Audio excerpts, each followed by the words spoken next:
बिस्मिल्लाहिर्रहमानिर्रहीम, अस्सलाम वालेकुम वरहमतुल्लाहि वबरकातुहू। स्टूडेंट्स, इससे पहले हम लोगों ने पिछले लेक्चर्स में जी ट्रांसफॉर्म पढ़ा था।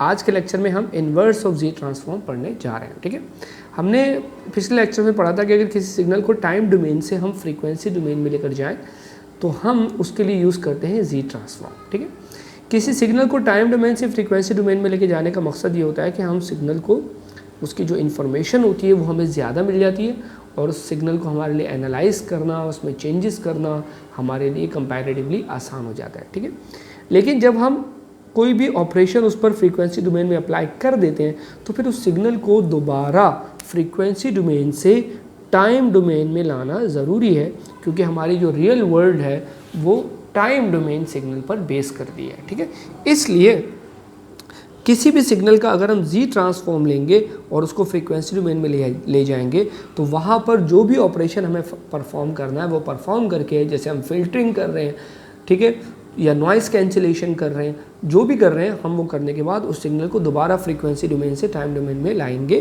तभी हम उस सिग्नल को अंडरस्टैंड कर सकेंगे अपने रियल वर्ल्ड में। ठीक है, तो इसलिए जी ट्रांसफॉर्म लेने के बाद उसका इन्वर्स जी ट्रांसफॉर्म लेना ज़रूरी है।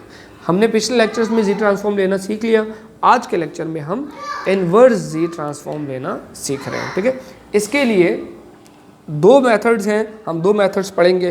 पहला मेथड जो है वो निस्बतन डायरेक्ट मेथड है और इसे हम कहते हैं पावर सीरीज एक्सपेंशन।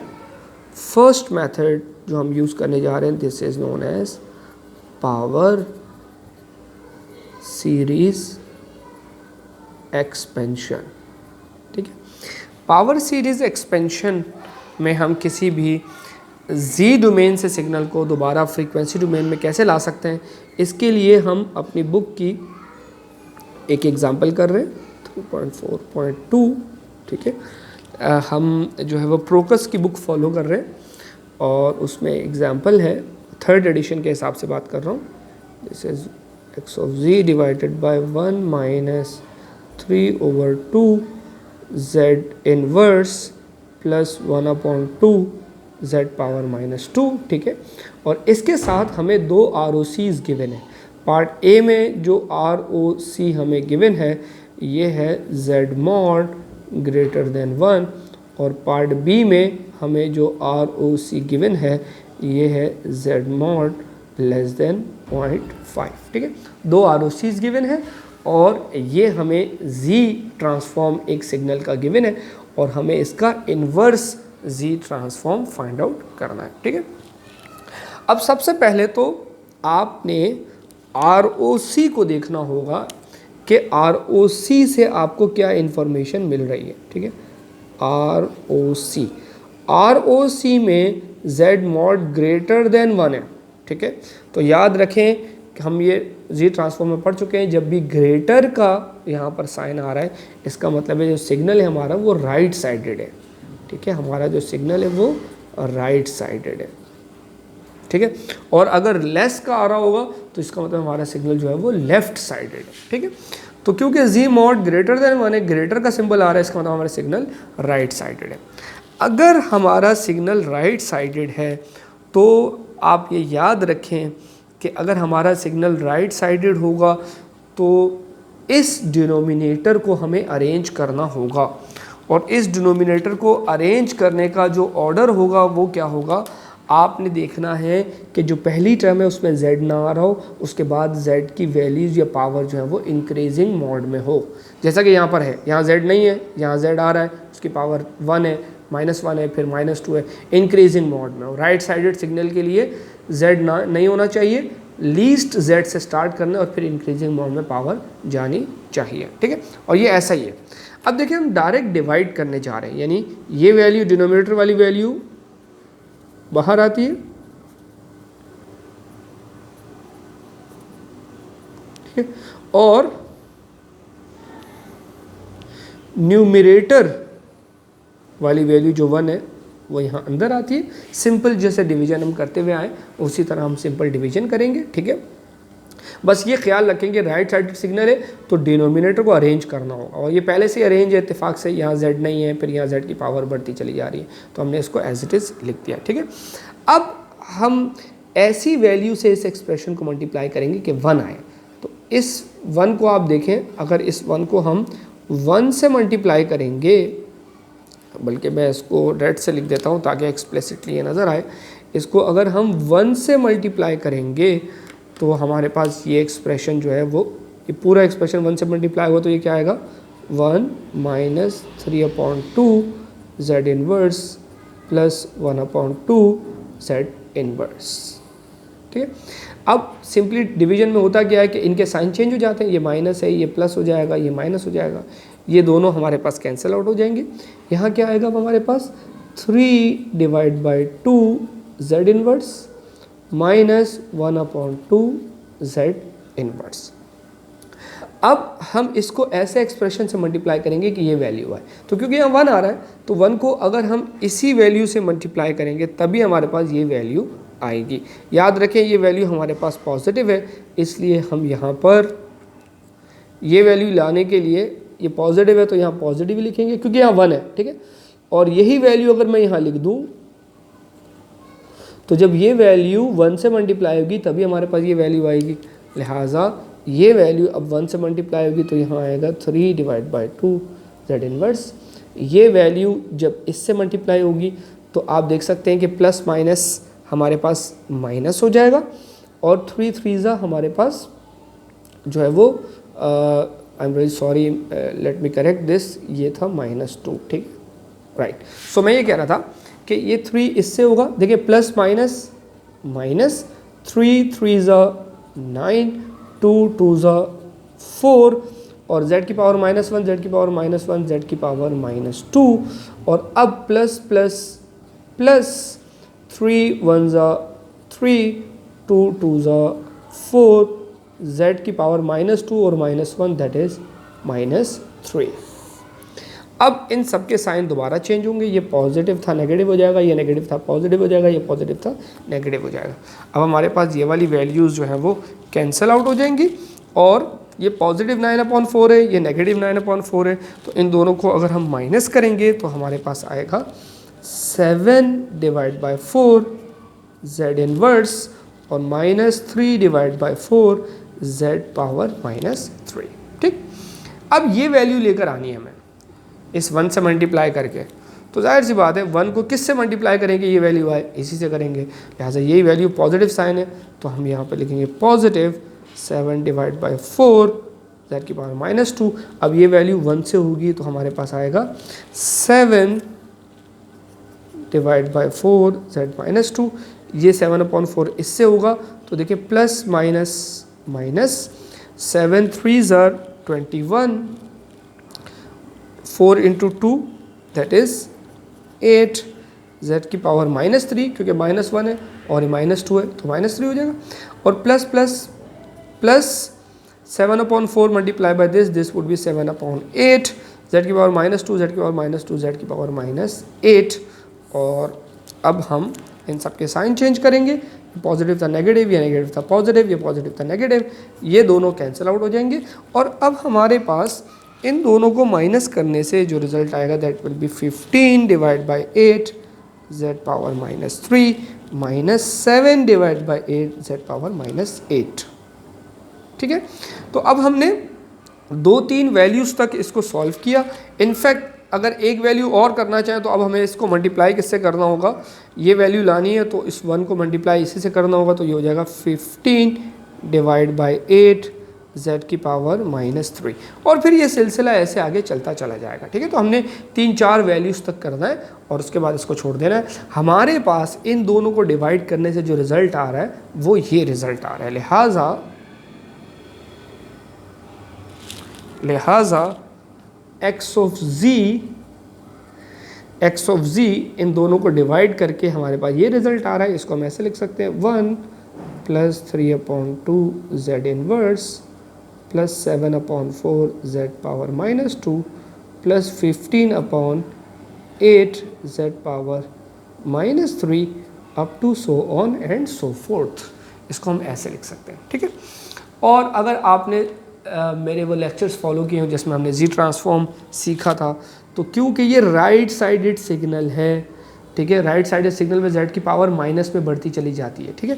तो अगर हम इसको टाइम डोमेन में लेकर जाएंगे तो x ऑफ z को टाइम डोमेन में लिखते हैं x of n is equal to, जिस वैल्यू में z नहीं आ रहा, यहाँ z नहीं आ रहा, ठीक है, उस वैल्यू को पहले लिखते हैं, उसके नीचे एरो लगाते हैं और फिर z की पावर जैसे जैसे बढ़ रही है वो वैल्यूज लिखेंगे। लेकिन z की पावर -1 है तो यहाँ आ जाएगा 3/2, ठीक है। z की पावर -2, इसका कोफिशिएंट 7/4, z की पावर -3 15/8, ये सिलसिला आगे चलता चला जाएगा, ठीक है।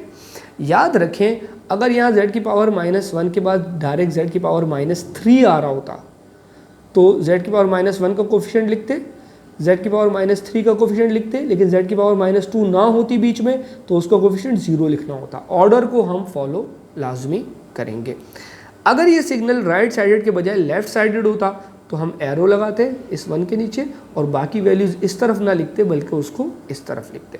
आप देख सकते हैं कि हमने इन्वर्स जी ट्रांसफॉर्म की मदद से सिग्नल को दोबारा हम टाइम डोमेन में ले गए, लेकिन एक डिसएडवांटेज क्या हुआ कि हमें सिग्नल की वैल्यूज़ तो मिल रही हैं लेकिन सारी वैल्यूज़ हमें नहीं मिल रही, हमें कंप्लीट इन्फॉर्मेशन नहीं मिल रही, इनकम्प्लीट इन्फॉर्मेशन मिल रही है, ठीक है। तो इसका एक डिसएडवांटेज ये पावर सीरीज एक्सपेंशन का कि हमें इन्फॉर्मेशन तो मिलती है टाइम डोमेन में लेकिन इनकम्प्लीट होती है।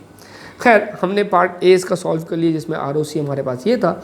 अब पार्ट बी हम सॉल्व करने जा रहे हैं जिसमें ROC लेस की फॉर्म में आ रहे हैं। तो अगर लेस होगा तो फिर राइट साइडेड सिग्नल नहीं होगा बल्कि लेफ्ट साइडेड सिग्नल होगा। Let's try this for the left side. So part B हम सॉल्व करने जा रहे हैं। पार्ट बी में हमारे पास जो ROC है वो है Z mod लेस देन 0.5।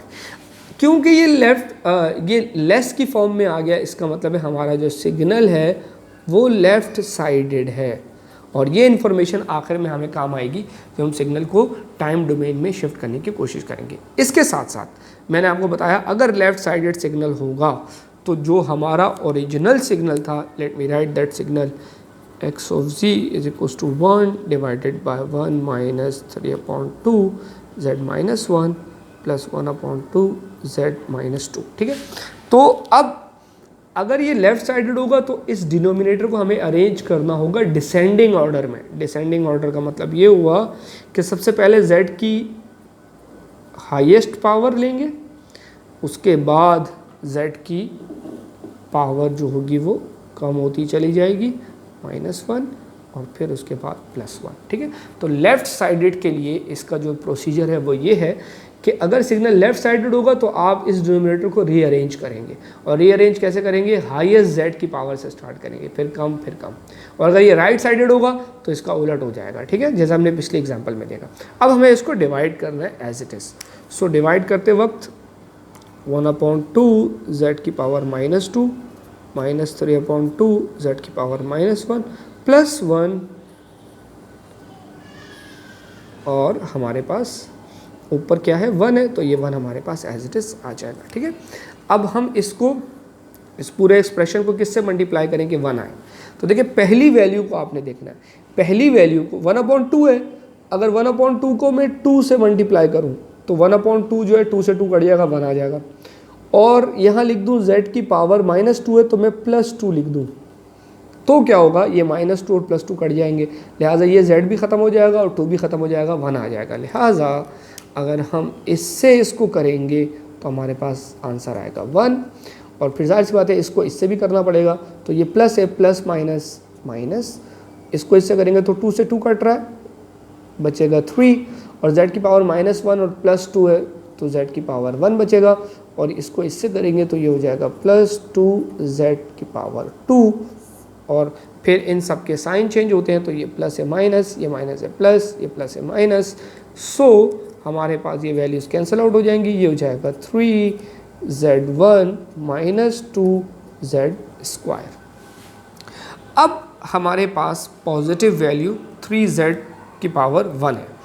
अब हमें 3z की पावर 1 लेकर आना है, ऐसी वैल्यू से मल्टीप्लाई करेंगे कि हमारे पास 3z की पावर जो है वो 1 आ जाए। अब आप देखिए यहाँ पर अगर हम फॉर एग्ज़ाम्पल 6 से मल्टीप्लाई करें 1/2 को, तो 2 3 ज़ा 6 और 2 जब आपस में कैंसिल होंगे तो 3 आ जाएगा, 3 चाहिए हमको। इसके अलावा हमें z की पावर +1 चाहिए, तो अगर हम यहाँ z की पावर 3 लिख दें तो 3 में से 2 चला जाएगा, 1 बच जाएगा, लिहाजा 6z³ से मल्टीप्लाई करने पे ये रिज़ल्ट आ रहा है हमारे पास। सो हम 6z³ से इसको करेंगे तो ये आ जाएगा +3z1, 6 को इससे करेंगे तो देखिए ये माइनस है, 2 3 ज़ा 6 एंड 3 3 ज़ा 9, z की पावर 3 में से 1 जाएगा तो 2 बचेगा, और फिर 6z इससे होगा तो +6z³, और अब हम इन सब के साइन चेंज करेंगे तो माइनस प्लस माइनस। अब आपको नज़र आ रहा है ये दोनों कैंसिल आउट हो रहे हैं। 9 में से 2 जाएगा तो डेफिनेटली 7 बचेगा, 7z² माइनस 6z³, ये पॉजिटिव है। अब यहाँ 7 लेकर आना है, ठीक है, तो 7 लाने के लिए बिल्कुल स्ट्रेट फॉरवर्ड है। 2 को अगर हम यहाँ 14 लिखेंगे तो 2 जब 14 से कटेगा तो 7 आ जाएगा, तो 7 लाने के लिए 14 यहाँ लिखना होगा, और z की पावर 2 लानी है, -2 है, तो अगर हम z की पावर 4 लिख देंगे तो 4 में से 2 चला जाएगा और 2 बच जाएगा। सिंपल, ये इससे मल्टीप्लाई हो रहा है, ठीक है। सो ये हो जाएगा 7z², और 14 को इससे करेंगे तो 2 7 ज़ा 14, 7 3 ज़ा 21, z की पावर देखिए 4 में से 1 जाएगा तो 3, और फिर ये इससे होगा तो +14 z की पावर 4, और अब इन सब के साइन हम चेंज करेंगे तो माइनस प्लस माइनस, ये कैंसिल आउट हो जाएगा, और हमारे पास 21 में से जब हम 6 को माइनस करेंगे तो हमारे पास आएगा 15z³, और ये हो जाएगा -14z⁴, ठीक है। अब 15 लाना है तो 2 कैंसिल आउट होगा 30 से, तो डेफिनेटली 15 आएगा हमारे पास, और z की पावर 3 लानी है तो 2 यहाँ माइनस हो जाएगी, तो अगर z की पावर 5 हो तो 5 में से 2 माइनस हो जाएगा, 3 आ जाएगी। इसका मतलब इस वैल्यू से करेंगे तो हमारे पास अगला स्टेप आ जाएगा। तो बस हमने 3-4 वैल्यूज़ तक लेनी है और उसके बाद ये डॉट डॉट करते हुए आगे ले जाएंगे, ठीक है। लिहाजा ये जो पूरा x(z) है, ये जो पूरा x(z) है, इस पूरे x(z) को हम लिख सकते हैं 2z की पावर 2 प्लस 6z की पावर 3 प्लस 14z की पावर 4 प्लस 30z की power 5 up to so on and so forth, ठीक है। आप देखिए यहाँ पर z की पावर 2 नज़र आ रही है, 3 आ रही है, 4 आ रही है, लेकिन z की पावर 1 नज़र नहीं आ रही, z की पावर 0 नज़र नहीं आ रही। तो देखिए इसको हम ऐसे लिख सकते हैं 0 z की पावर 0, ठीक है, प्लस 0 z की पावर 1 प्लस 2 z की पावर 2, 6 z की पावर 3, 14 z की पावर 4, 30 z की power 5 up to so on and so forth. तो ये याद रखें कि आपने इसको ऑर्डर में लिखना होगा। z की जो पावर्स नहीं होंगी बीच में, जैसे अगर ये 2 के बाद 4 आ रहा होता, 3 ना होता, तो हम 0 z की पावर 3 लिखते हैं, ठीक है। इसलिए जी, ठीक है, तो ये याद रखें कि z के ऑर्डर में लिखेंगे। जो मिसिंग z होंगे, जैसे यहाँ 0 नहीं था, 1 नहीं था, तो हम इसको ऐसे लिख देंगे, ठीक है। अब हमें इसको लेकर जाना है टाइम डोमेन में, तो x(z) जो होता है वो बन जाता है x(n), और क्योंकि ये सिग्नल लेफ्ट साइडेड था तो देखिए z की पावर 0 के साथ जो वैल्यू लिखी होगी वो हमने लिखी, उसके नीचे लगाया एरो। अगर z की पावर 0 जो है यहाँ मौजूद होती, z की पावर 0, तो फिर हम वही वैल्यू यहाँ लिखते हैं, नहीं थी तो हमने 0 लिख दिया, ठीक है। और उसके बाद जो वैल्यूज़ होंगी वो इस तरफ आएंगी क्योंकि सिग्नल लेफ्ट साइडेड है, तो उसके बाद जो वैल्यू है वो भी 0 है, उसके बाद वैल्यू 2 है, उसके बाद वैल्यू 6 है, उसके बाद वैल्यू 14 है, उसके बाद वैल्यू 30 है, और ये सिलसिला चलता चला जाएगा। ये आ गया हमारे पास x(n) इन टाइम डोमेन। लेकिन आप यहाँ देख सकते हैं कि x(n) हमने टाइम डोमेन में कैलकुलेट तो कर लिया, बट हमारे पास सिर्फ 3 4 5 वैल्यूज़ आ रही हैं, बाकी वैल्यूज़ की इंफॉर्मेशन हमारे पास नहीं आ रही।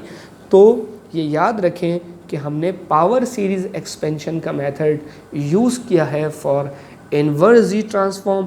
Power series expansion method is comparatively easy, लेकिन इसमें हमारे पास जो सिग्नल की इंफॉर्मेशन है वो कंप्लीट नहीं आती टाइम डोमेन में, इसलिए ये मेथड बहुत ज़्यादा अट्रैक्टिव नहीं है। और हम इन्वर्स कैलकुलेट करने के लिए फिर कुछ और मेथड पढ़ने जा रहे हैं, जैसा कि जो हम मेथड आगे यूज़ करने वाले हैं उसका नाम है पार्शियल फ्रैक्शन डिकम्पोजिशन। तो अगला जो हमारा मेथड होगा वो होगा पार्शियल फ्रैक्शन डिकम्पोजिशन, और वो इंशाल्लाह मैं नेक्स्ट वीडियो में लेक्चर में कवर करूँगा। तब तक के लिए अल्लाह हाफ़िज़।